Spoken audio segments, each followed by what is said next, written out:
yang telah diajarkan oleh Romo Kiai Sobari, yang senantiasa perhatiannya terhadap umat itu lebih, senantiasa bagaimana caranya umat itu mendapatkan keridhaan dari Allah Subhanahu wa Ta'ala, bagaimana umat itu selalu ingat akan kematian, karena kematian itu datangnya mendadak.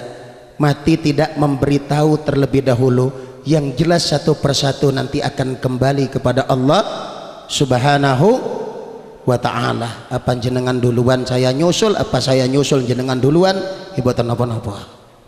Yang jelas semuanya bakal mati. Lah mati apa yang dibawa? Beton apa bu? Oh, berkat. Beton apa? Ngamal soleh. Maka mumpung badan masih sehat, umur masih ada, jangan pernah sia-siakan hidup ini.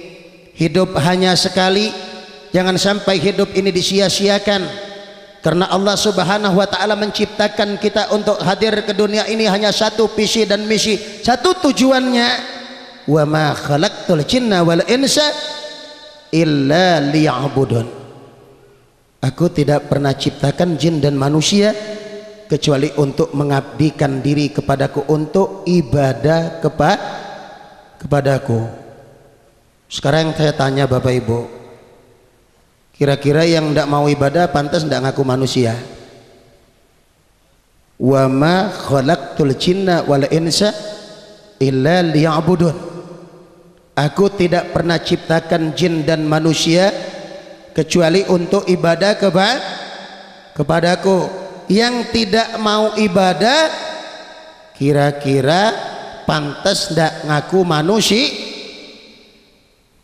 Pantas bu? Pantas napa mboten? Mboten ngaku napa bu?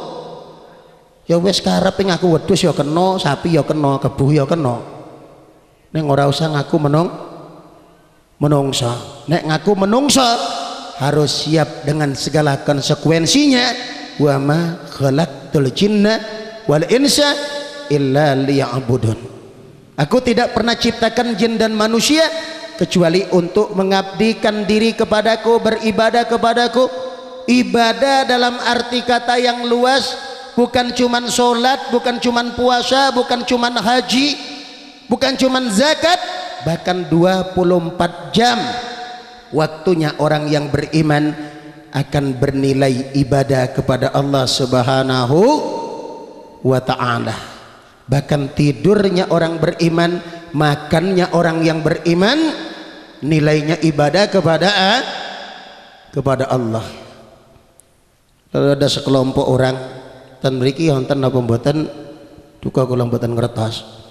Nek ten Palembang niku enten sekelompok kerjaannya tidur di masjid, makan di masjid, masak di masjid, manjangin jenggot, terus naikin celana.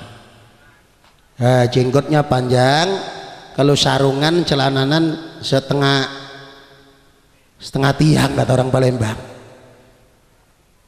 Itu datang ke rumah-rumah, ngetok satu persatu, diajak apa namanya ya, jaula. Nggih, leres Pak. Enten mriki nggih. Oh, ngoten. Saya sebenarnya salut dengan mereka itu berani ngajak orang. Kadang-kadang preman, orang-orang bejat itu diajak untuk kembali. Tapi mereka berdakwah kadang-kadang kurang santun.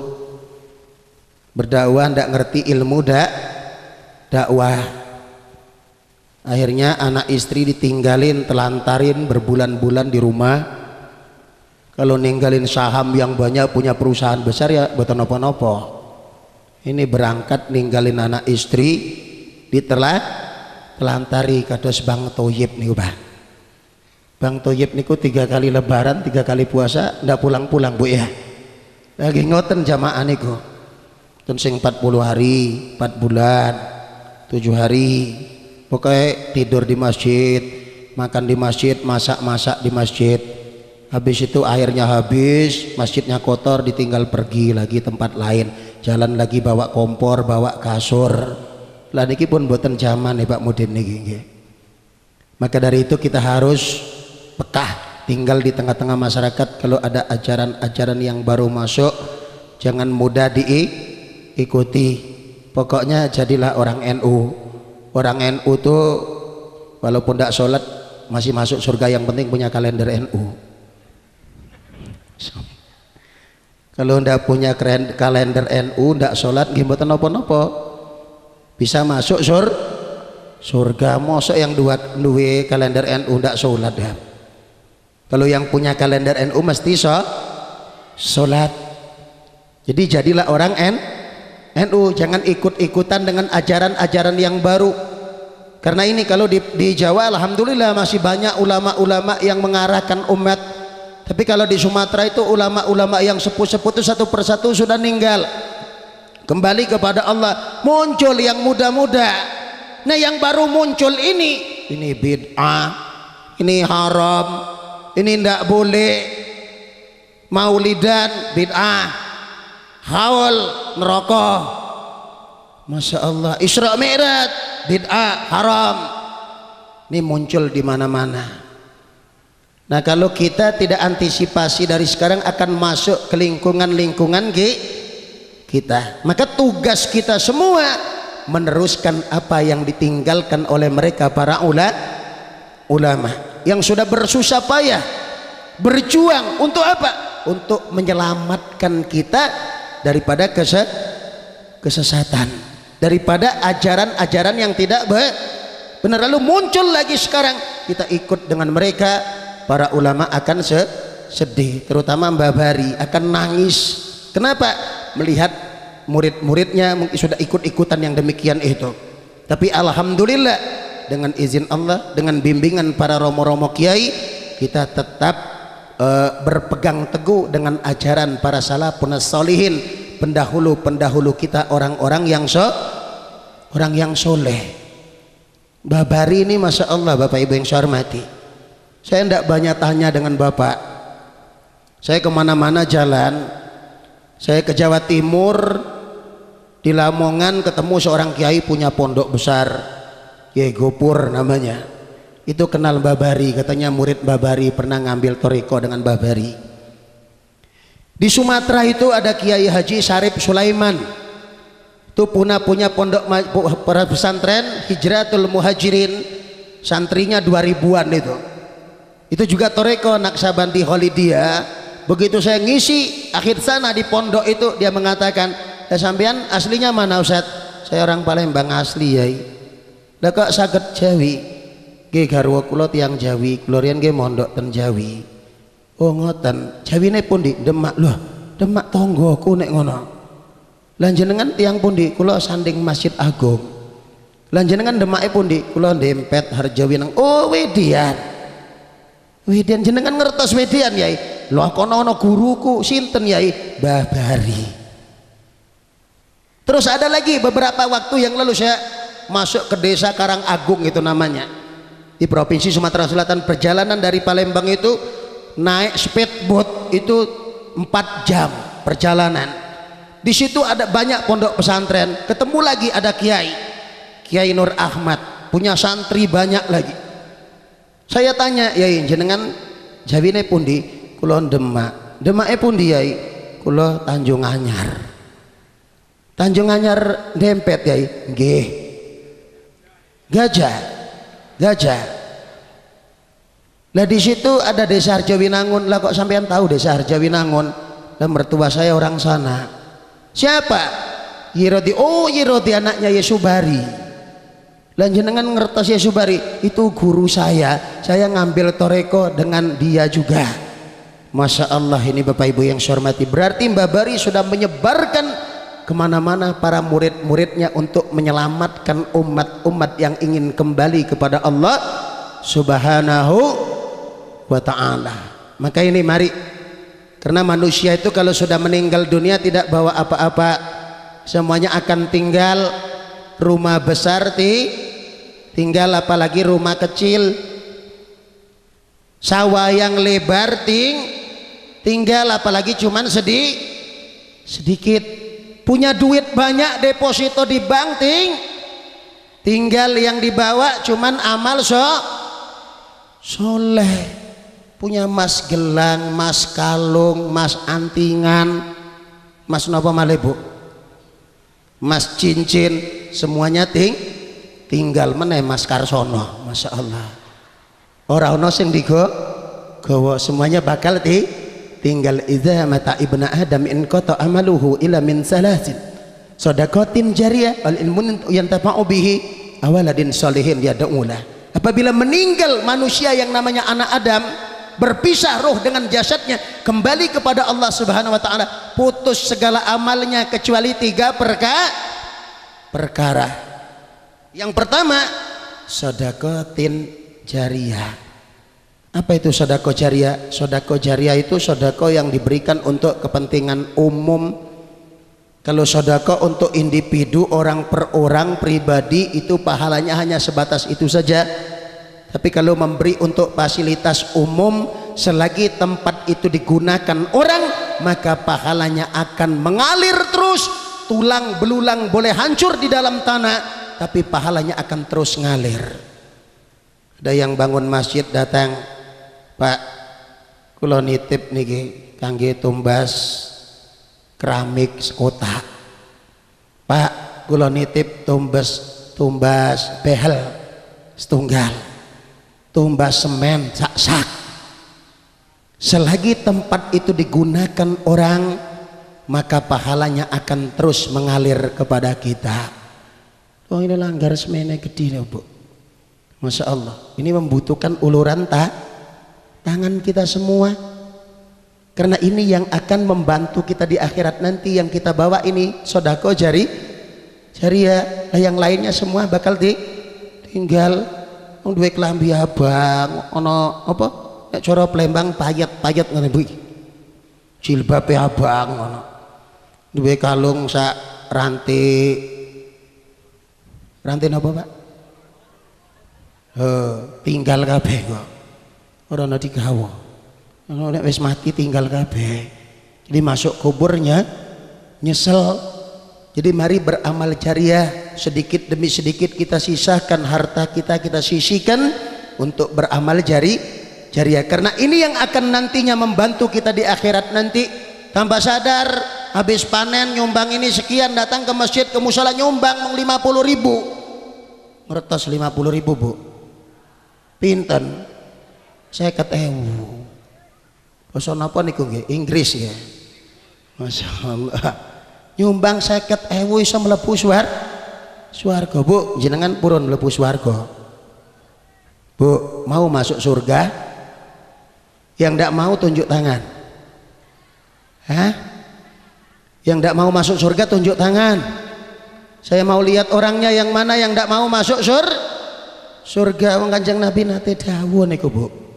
Kullu ummati yadkhuluna al-jannah illa man aba. Qila man ya'ba ya Rasulullah?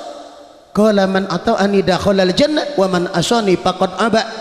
Semua umatku bakal masuk surga kecuali yang ndak mau. Orang wedean ada yang ndak mau masuk surga. Nah, jangankan orang waras, wong edan ya mau mlebu neraka. Leres Pak. Jangan ndak percaya nanti keluar ada orang gila di jalan, orang edan. Mas, sampean mau masuk neraka? Kira-kira marah ndak? Marah ndak? Marah. Sampean mau masuk surga? Pasti guyu mau. Padahal edan mosok wong waras mau mlebu surga. Lah mau masuk surga gimana caranya? Yaitu tadi ngamal jariah. Jangan sayang-sayang yang sedikit disumbangkan untuk agama Allah, itu yang akan dibawa mati nanti. Jangan pelit Pak. Nek cara mriki napa pelit niku Bu? Medit nggih. Saya punya cerita itu Bu. Mau dengar cerita saya? Itu zaman dulu ada orang kaya tapi medit. Dia punya istrinya itu lawan medit ke apa? Loman, rajin zikir, melu toriko, rajin sodako dermawan. Lah sing lanang medit bu mboten purun salat mati wedi.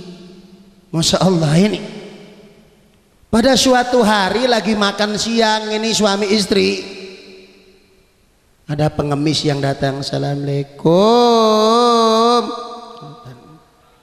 Salam sinten niku Pak? Pengemis nggih. Nek tamu mboten ngoten niku Bu. Nek tamu assalamualaikum. Biasa lah niki assalamualaikum. Waalaikumsalam kata yang di dalam. Lah suaminya nanya, lah sapa iku Dik? Paling pengemis. Ya wis, mangan tak urus mana. Yang lanang keluar. Kata istrinya, jangan Mas, biar saya yang ngurusin. Ndak, kamu duduk aja, saya yang keluar. Marah-marah.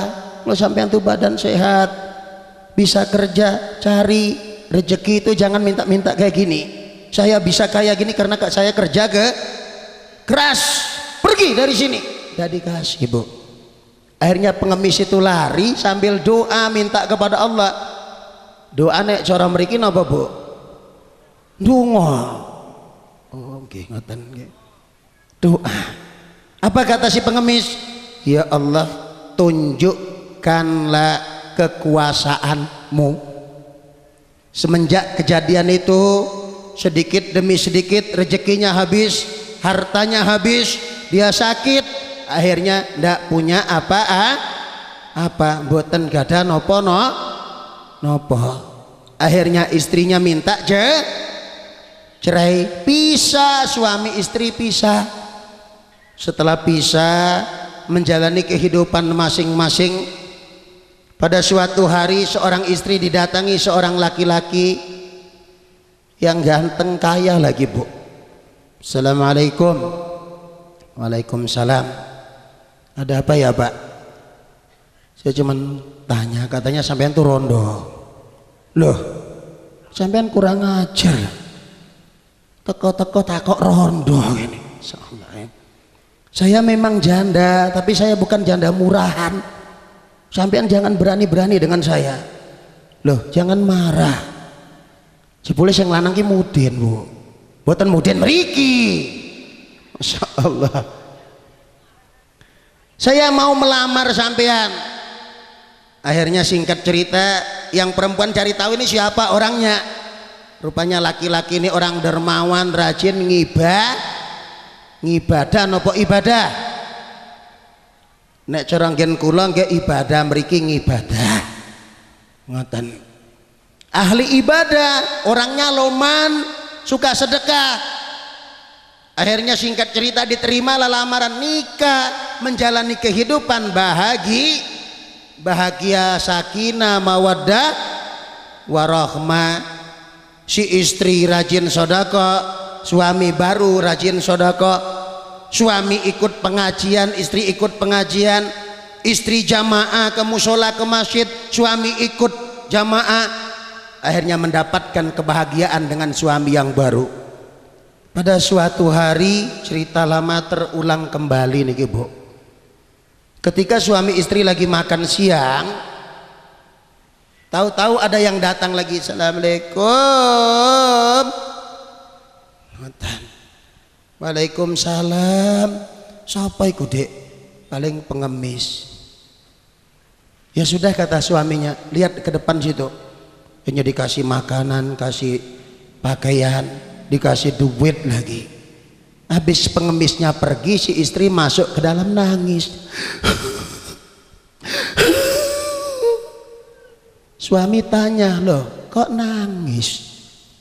Mestinya sudah bantu orang lain itu seneng, bangga, bahagia, kok sampai nangis?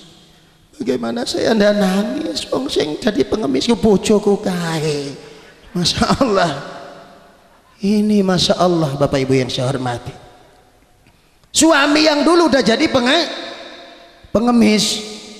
Akhirnya kata si suami, udah ndak usah ditangisi. Wong nasi udah jadi bubur, ndak bisa jadi nasi lagi. Gimana bisa dimakan, jadiin bubur ayam. Masya Allah. Sampean masih ingat 5 tahun yang lalu napa niku Mas? Sampean sama suami itu lagi makan siang, ada pengemis yang datang diusir sama suami sampean. Iya, lah pengemis itu saya ini. Masya Allah, ini Bapak Ibu yang saya hormati, kekuasaan Allah. Makanya ampun medit rajin-rajin sedekah. Kalau udah mati, rezeki harta tidak akan pernah dibawa. Yang kedua, ilmu yang bermanfaat. Apa itu ilmu yang bermanfaat? Ilmu yang bermanfaat itu ilmu yang diamalkan, bukan cuman ilmu agama, bukan cuman ngaji, termasuk ilmu dunia. Kalau bisa bawa maslahat buat orang lain, itu ilmu manfaat. Jenengan saged damel apa jenang Bu nggih. Ada orang datang, Bu, lah sampean kan pinter bikin jenang. Bu, ya saya diajari bikin jenang. Bahannya apa Bu? Oh sini tak ajari pakai apa tepung beras Bu nggih. Ketan, dikasih gula, kasih kelapa. Gula Jawa napa gula Sumatera? Bu, gula Jawa nggih. Akhirnya dibikin, jadilah jenang. Terus yang itu ngajarin lagi dengan orang lain. Sampean sudah meninggal ratusan tahun, ilmu itu diamalkan orang banyak. Itu yang namanya ilmu manfaat, bukan cuman ilmu agama. Yang ketiga, awaladin salihin yad'ulah, anak-anak yang soleh yang akan mendoakan orang tuanya setelah tiada. Mencari anak soleh di zaman seperti sekarang ini tidak seperti membolak-balik telapak tangan.